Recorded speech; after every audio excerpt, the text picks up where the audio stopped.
बिस्मिल्लाहिर्रहमानिर्रहीम।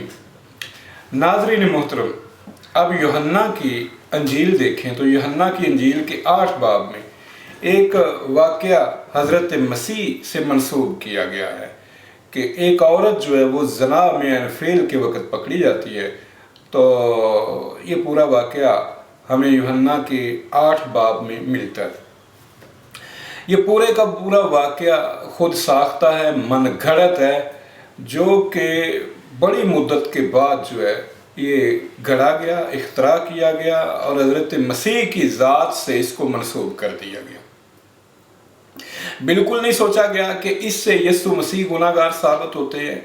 बेज़ाहिर तो उनकी हलीमी साबित करना मकसद था, मगर इस वाक़या में उनको शरीयत का मुजरम बना के पेश किया गया कि शरीयत के मुताबिक ऐन फेल में पकड़ी गई को संसार करने का हुक्म था।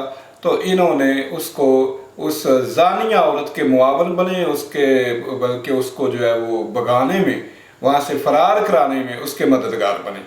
ये हम यूहन्ना के 8 बाब में इस वाक़या को हम देखते हैं।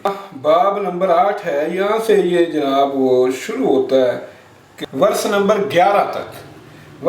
11 तक कि और जनाब यीशु ने जो है ना वो अब देखें तो उन्होंने कहा कि जी इसका क्या करें। तो यीशु ज़मीन पे बैठा, ज़मीन पे उंगली के साथ जो है ना कुछ लिखा। तो उनसे कहा कि तुम में से कौन है जिसने खुद गुनाह ना किया, वो पहला पत्थर वो मारे जो खुद बेऐब हो। तो वो सारे जो है ना वो शर्मिंदा हो गया। तो यीशु मसीह ने कहा कि औरत जा चली जा, दोबारा गुनाह ना करना, जा मैं भी तुझ पर कोई हुक्म नहीं लगाता। ये शरीयत की खिलाफ वर्जी थी, शरीयत का एक हुक्म था जिसको हज़रत मसीह ने तोड़ा, जिससे वो गुनाहगार साबित होते हैं। हालांकि ये वाक़या जो है ये बहुत मुद्दत के बाद जो है ना ये घड़ा जाता है। ये किस्सा जो है ये 5वीं सदी और 9वीं सदी के नुस्खों में, 5वीं से लेकर 9वीं सदी के जो नुस्खे हैं उनमें पाया जाता है। उससे पहले इसका कई वजूद, इस किस्से का वजूद नहीं था, ये बाद में डाला गया है।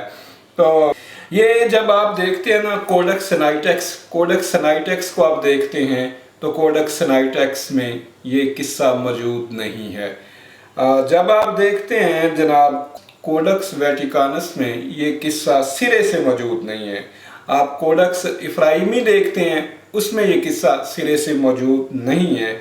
और आप पापायरस देखते हैं तो उसमें भी ये किस्सा सिरे से मौजूद नहीं है। ये बाद का मन घड़त किस्सा है जो न्यू टेस्टामेंट के कदीम तरीन नुस्खों में नहीं पाया जाता, बल्कि 5वीं सदी ईस्वी के बाद के नुस्खों में पाया जाता है। 5वीं सदी ईस्वी के पहले जो नुस्खे हैं उनमें ये किस्सा नहीं पाया जाता।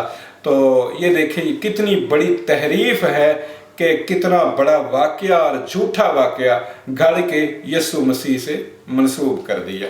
हम हाज़िर होंगे आपके सामने किसी एक अगले प्रोग्राम में ये बताने के लिए कि इन्होंने कौन कौन सी तहरीफ़ात की और कौन कौन से खुद साख्ता वाक़यात गढ़ के यीशु मसीह से मंसूब किए। शुक्रिया।